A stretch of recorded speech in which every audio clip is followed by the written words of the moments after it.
Bienvenue à tous à cette nouvelle vidéo sur les mystérieux anciens symboles des traditions polythéistes. Aujourd'hui, nous allons aborder un symbole très connu dans les milieux païens, celui du marteau de Thor. Il est connu sans vraiment être connu, et nous allons justement approfondir ici notre connaissance concernant Mjolnir, le nom originel du marteau de Thor. Ce symbole relève de la tradition germano-nordique, et exclusivement de ce paganisme-là, car il ne doit pas être confondu avec la tradition celtique par exemple. Le marteau est l'attribut de Thor, le dieu de la foudre et du tonnerre. En accord avec ses origines indo-européennes, c'est le dieu de la deuxième fonction, celle de la noblesse guerrière. Il est celui qui défend Asgard, le monde des dieux, ainsi que Midgard, le monde des hommes. Thor défend l'ordre divin et cosmique contre le chaos des géants et de toutes les créatures de l'inframonde.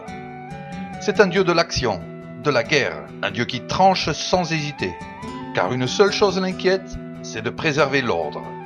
Il est la parfaite image du guerrier solaire, sans peur et sans reproche. Il a ses équivalents dans les autres traditions indo-européennes comme Taranis chez les Celtes ou encore Indra chez les Indo-Ariens. En tant que dieu de la foudre et de l'orage, il est aussi responsable de manière indirecte de la fécondité, car la pluie qui accompagne les orages est source de fertilité pour l'agriculture. Dans ce contexte, on pourrait qualifier la pluie de sperme céleste, car c'est bien elle qui fertilise la terre. Mais, au-delà de cet aspect de fécondité, Thor reste avant tout un dieu guerrier. Son arme par excellence est son marteau, avec lequel il génère la foudre et fracasse le crâne de ses ennemis. Le nom de Mjolnir signifierait d'ailleurs le concasseur, celui qui détruit en broyant tout sur son passage. Thor ne fait en effet pas dans la dentelle lorsqu'il s'attaque aux géants, race qu'il déteste profondément. Lorsque Thor lance son marteau, ce dernier revient vers la main du dieu comme le ferait un boomerang. Un dieu au marteau est déjà connu à l'âge du bronze germano-nordique, époque qui nous a laissé en héritage des pétroglyphes représentant ce dieu. Le marteau au niveau symbolique vient de la double hache, symbole que l'on retrouve aussi à l'âge du bronze germano-nordique, ainsi que dans une grande partie de l'Europe. Un des peuples indo-européens des origines, qui remonte au néolithique et dont l'aire géographique était l'Europe centrale et de l'Est, se nommaient les peuples à la hache de combat, car les doubles haches de pierre furent la caractéristique majeure qu'ils livrèrent à l'archéologie. Certains indices nous indiquent que le dieu souverain de la première fonction indo-européenne avait à ses débuts comme attribut une double hache, attribut qui avec le temps passa au dieu guerrier de la deuxième fonction. C'est à l'âge du bronze que s'opéra dans la branche nordique des Indo-Européens le glissement de la double hache vers le marteau. Le dieu de la deuxième fonction, la fonction guerrière, changea alors son attribut pour brandir définitivement un marteau. Tout semble indiquer qu'avant cela, le dieu de la fonction guerrière avait comme attribut une massue, élément que l'on peut effectivement constater chez le dieu Donar des Germains et même chez le demi-dieu Hercules de la tradition gréco-latine. Les archéologues trouvèrent plusieurs amulettes en forme de massue, des amulettes associées donc au culte du dieu Donar.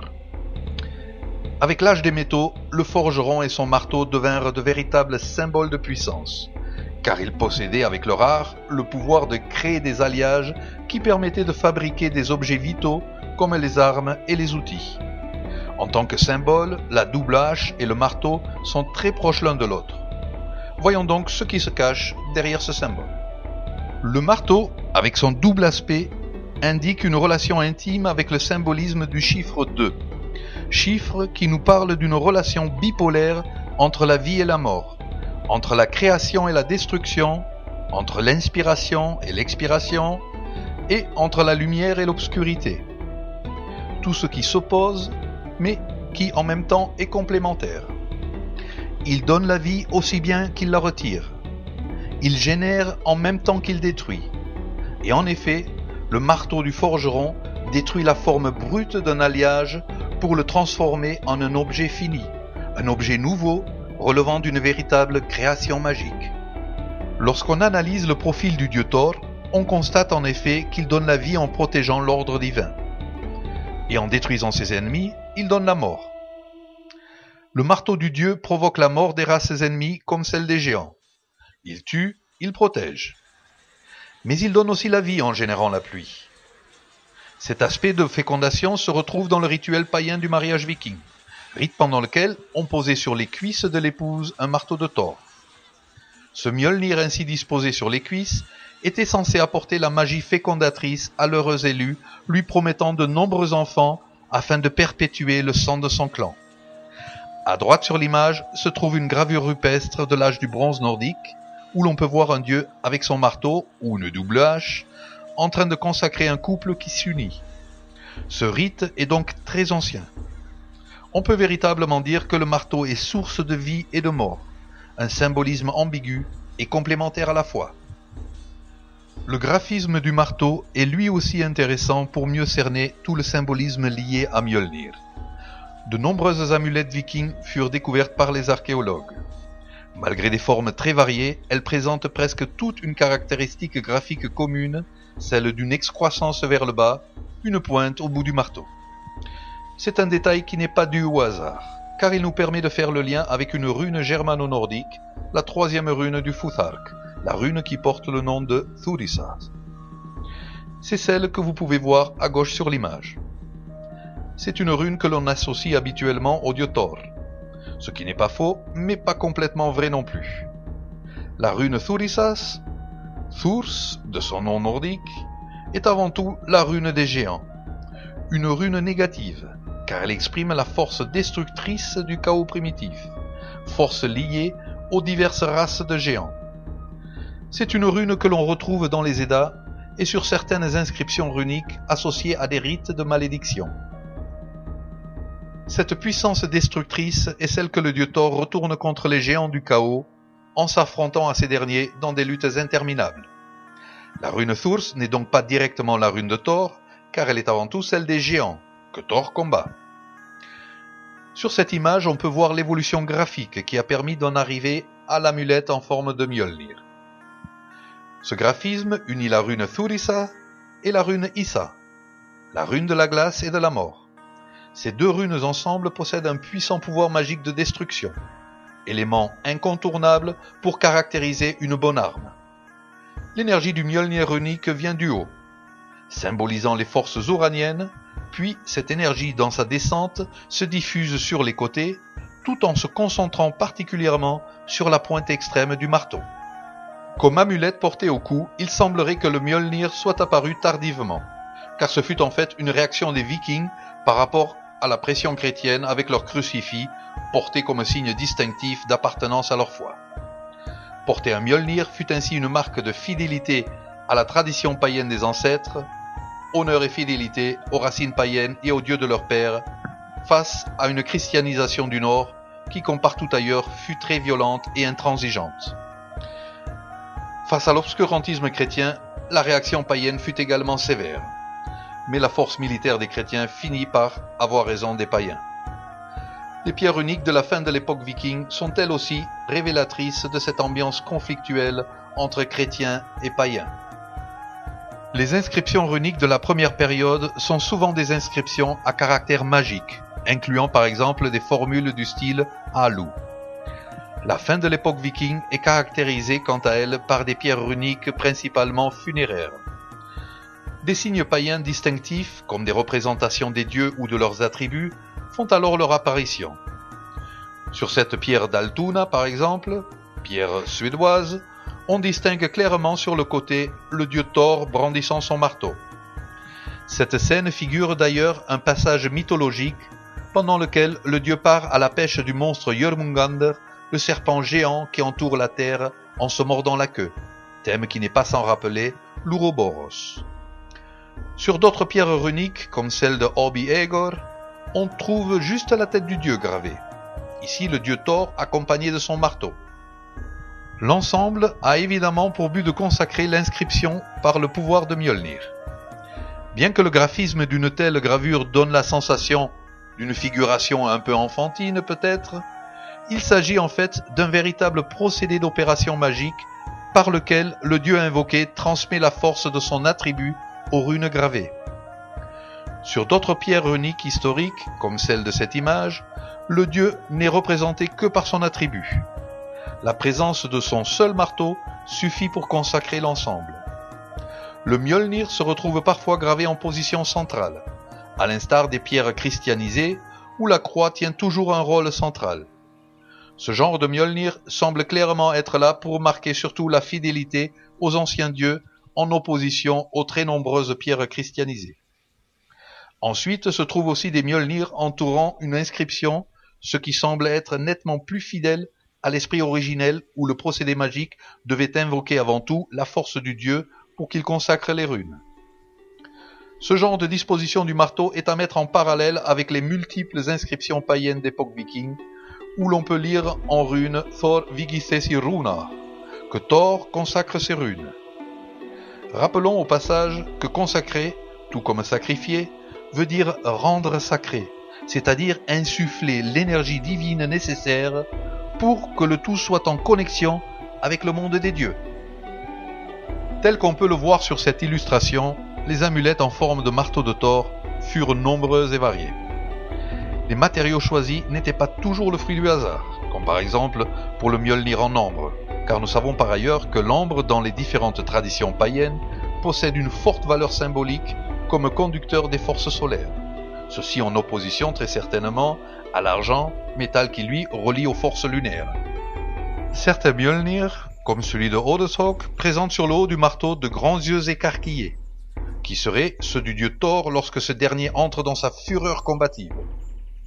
Dans ce cas, on pourrait en déduire que l'amulette devait très certainement servir un guerrier. Une grande partie des Mjolnir mis à jour par les archéologues, comme celui de Seyerby, représente juste le marteau sans aucune autre indication symbolique, ce qui n'enlève en rien à la puissance de l'amulette. Le Mjolnir de Skåne, un des plus beaux que nous ont légués les anciens vikings, est finement travaillé et orné de splendides entrelacs. Les yeux écarquillés sont ceux de Thor au combat, mais le bec pourrait bien être celui d'un aigle, animal qui symbolise par excellence la puissance souveraine des forces solaires. Sur le haut, on distingue les cornes d'un bouc, ce qui renvoie bien sûr au bouc qui tire le char du dieu Thor. Sur ce marteau, celui de Köbelef au Danemark, fut trouvée récemment une inscription runique qui se décompose en deux mots, Hamar et Is. Hamar signifie le marteau de Thor. L'autre mot, celui de Is, est une formule runique composée des runes de la glace et du soleil. Ceci fait évidemment référence au pouvoir bipolaire du marteau en invoquant les forces opposées et complémentaires à la fois de la glace et du feu céleste. Le marteau de Romersdal, qui au premier abord semble plutôt anodin, est une amulette qui présente en fait un symbolisme très riche. Dans sa partie inférieure, on trouve la rune Thurs. Comme nous l'avons vu ici, cette rune est reliée indirectement à Thor, car elle représente les géants du chaos que le dieu combat sans cesse. La partie du manche est ornée d'une croix et de 4 points, ce qui est un lien symbolique avec la terre-mère.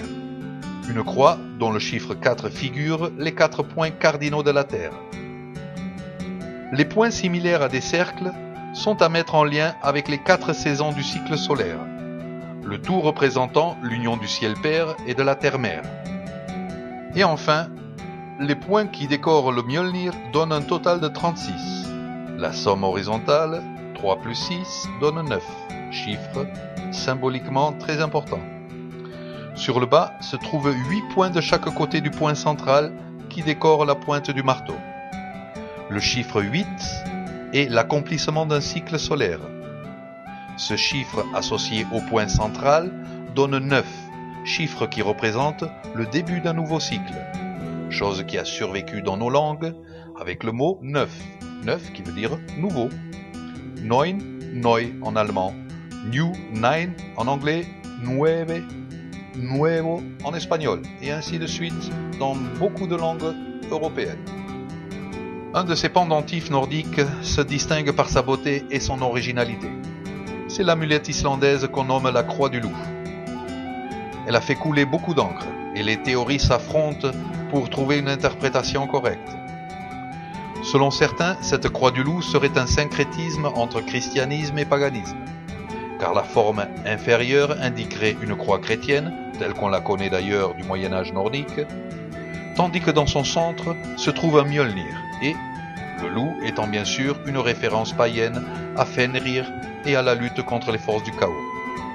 Le pragmatisme légendaire des hommes du Nord pourrait confirmer cette interprétation, car deux protections valaient mieux qu'une. Une autre interprétation est celle qui explique le tout comme étant un Mjolnir, tel qu'on le connaît d'une statuette du dieu Thor sur le bas de l'image. Et sa similitude avec une croix chrétienne serait voulue afin de camoufler le symbole païen face aux interdictions chrétiennes d'arborer des symboles païens. Pour terminer cet exposé sur le marteau de Thor, il faut évoquer le fait que de nos jours, et ceci depuis les années 20 du siècle passé, le Mjolnir est non seulement porté comme amulette de fidélité aux anciens dieux, mais aussi comme marque identitaire, afin d'affirmer la force de notre héritage ethnique et culturel face aux dangers des divers universalismes. Une démarche honnête et justifiée, car en effet, à une époque comme la nôtre, où les puissants de ce monde voudraient nous voir sombrer dans un grand magma informe et sans âme, en créant un nouveau type humain, sans particularité ethnique et sans passé, porter un Mjolnir permet d'affirmer notre identité millénaire face à la dictature du mélangisme à tout prix. Nous voilà donc arrivés à la fin de cet exposé sur le marteau de Thor. S'il vous a plu, je vous invite à indiquer avec un petit pouce levé ci-dessous que cette vidéo vous a intéressé. Un petit geste symbolique certes, mais pour nous justement, tous les symboles sont importants. Hathuwolf vous dit donc à très bientôt sur ce canal et que la force de Thor vous accompagne.